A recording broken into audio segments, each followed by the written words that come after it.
এইখানে যেই শুকনো ডালপালাগুলো দেখতে পাচ্ছেন এগুলো হচ্ছে চুই ঝাল। আজকে আমি চুই ঝাল দিয়ে গরু মাংস রান্না করবো আর সাথে রান্না করবো বাসমতি চালের ভাত।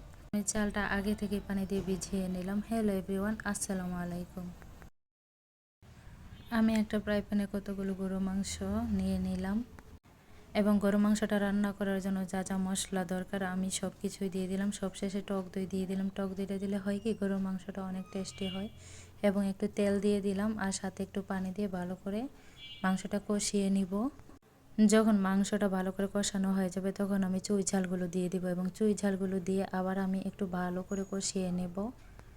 যখন মাংসটা ভালো করে কষানো হয়ে যাবে একটু পানি দিয়ে দিব, দিয়ে আমি ঢাকনা দিয়ে ঢেকে দেবো। আর এদিকে চলে যাব আমি বাসমতি চালের ভাতটা রান্না করার জন্য। আর আমার চালগুলো দিয়ে দিলাম ফুটন্ত পানিতে আর আমার চালটাও সুন্দর করে হয়ে গেছে। এবার আমি চালগুলো ছাকার পরে আমি একটা ফ্রাই প্যানে এবার পেঁয়াজ বেরেস্তা করে নিলাম আর আমার গরুর মাংসটা সুন্দর হয়ে যাচ্ছিল, তো পেঁয়াজ বেরেস্তাগুলো হয়ে গেছে। এবার আমি চালগুলো রান্না করব এই তেলটাতেই। তো সুন্দর করে আমি এবার চালগুলো দিয়ে একটু দমে রেখে দেব। আর যেহেতু আমার গরুর মাংসটা হয়ে গেছে তো সেই ক্ষেত্রে আমি গরুর মাংসটা নামিয়ে নিলাম আর একটু দমে রাখার পরে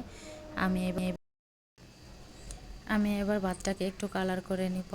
যেহেতু বাসমতি চালের ভাত একটু কালার না করলেও ভালো দেখা যায় না, তো এবার আমি পেঁয়াজ বেরেস্তা দিয়ে সুন্দর করে ডেকোরেশন করে নিলাম এবং সবশেষে হাজব্যান্ডকে খেতে দিলাম। হাজব্যান্ড খেয়ে বলল